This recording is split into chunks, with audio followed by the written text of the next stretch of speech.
Yeah, good morning, friends, and happy Easter. We made it, huh? Sunday morning spread for the 4th of April, 2021. Brian Noe with you from brightblessingstarot.com. And we have an interesting spread this morning, looking at kind of where we might want to focus our energy for the week to come.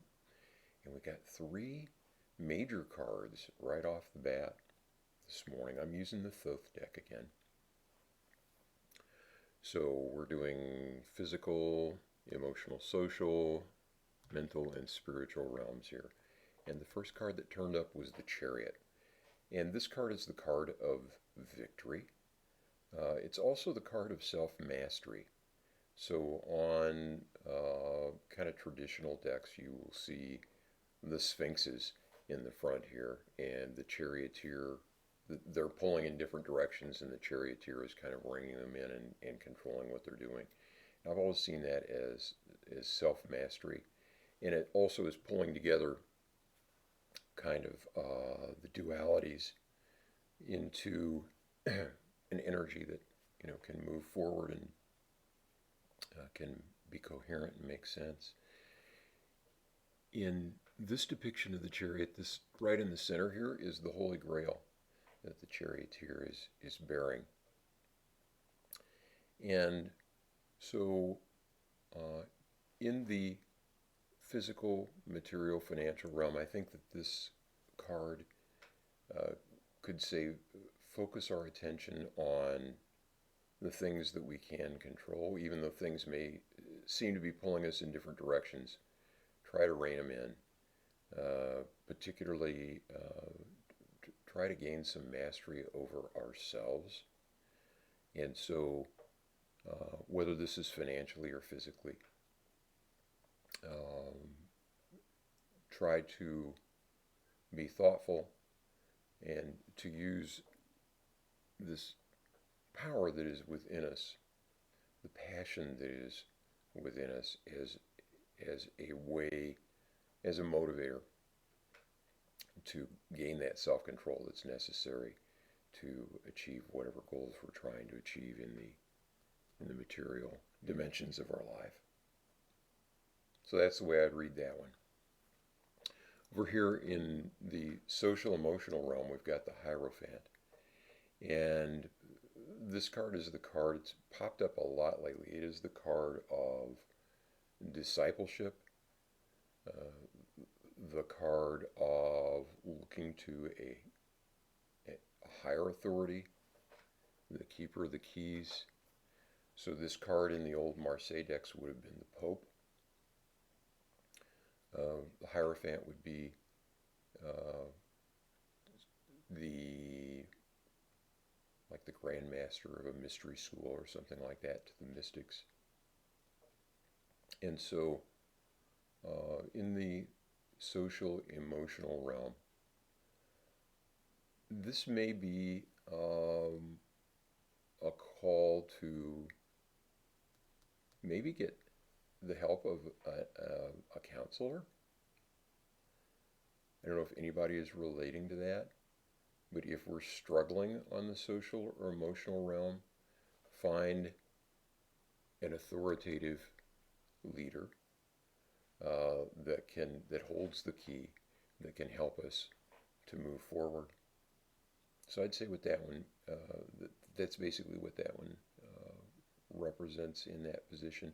As always, I'd love to hear your thoughts on these. If you are a reader, how you would interpret these cards, or if you're not a reader, if you're new to the tarot, I'd love to hear your comments, your thoughts, your questions, and you can leave those as either comments here on the video or over on the weblog as well. I have a post up later this morning about this spread. Okay, up here in the mental realm, we've got the Hanged Man. And this is the card of self-sacrifice and also the card of looking at things from a different perspective. And so I think in the mental realm, that might be the message of that one is in the coming week. Try to, as we're thinking about situations, to look at things from a different perspective.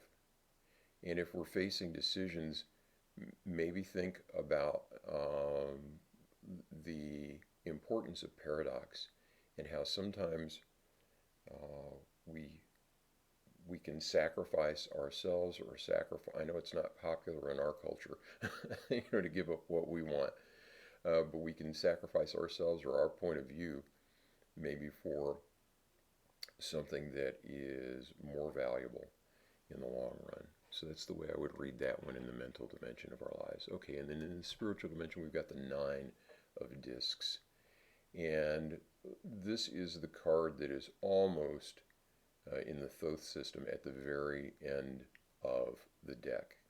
So in this system, we look at the 22 majors as that, as telling the major story of the mysteries of life and of reality. And the minors are journeys through the tree of life of the Kabbalah.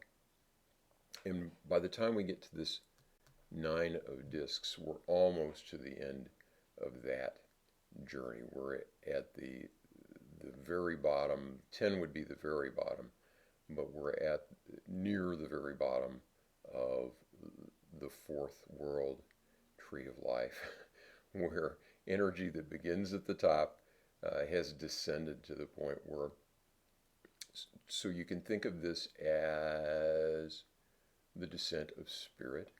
You can think of it on the level of physics as going from the very powerful energies and vibrations that were set off at the Big Bang, and then as they spread out and descend into grosser matter in the physical world that we experience as material reality. So this is sort of at the end of that process. And Crowley has this one designated as gain.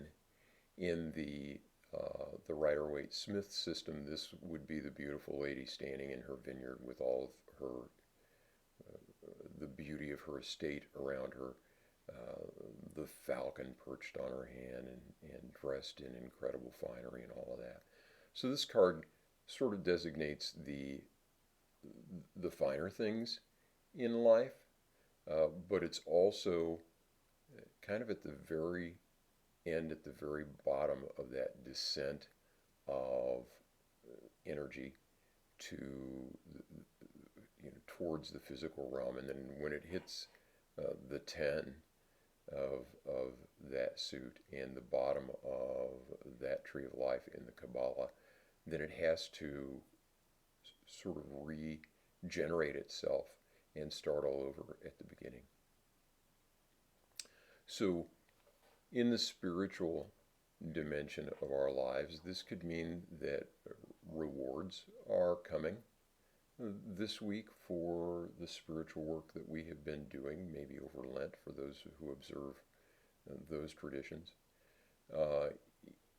It could mean that we are approaching the end of a cycle of some sort, and so we can pause for a moment, appreciate what we have learned, what our spirits have gained during this process, but be ready for a reboot before too awful long here. I hope that's not too weird and esoteric for Easter Sunday morning here, but a fascinating spread. And again, I am loving these cards in the Thoth deck. I love Frida Lady Harris artwork. I like the thought that has gone into all of this, and I'm learning a lot about a lot of different mystical traditions with these cards. So really glad that I finally took the jump and dove into these and am learning about them. Would love to hear from you if any of this spread resonates with you, or if you have any questions, or if you have other ideas about how any of what these cards may be meaning in this configuration. I'd love to hear that. And I hope this finds you well and safe and happy. And if you're in the northern hemisphere, enjoying beautiful spring weather. And if you're in the southern hemisphere, enjoying a pleasant fall. And we will see you soon. Thanks a lot.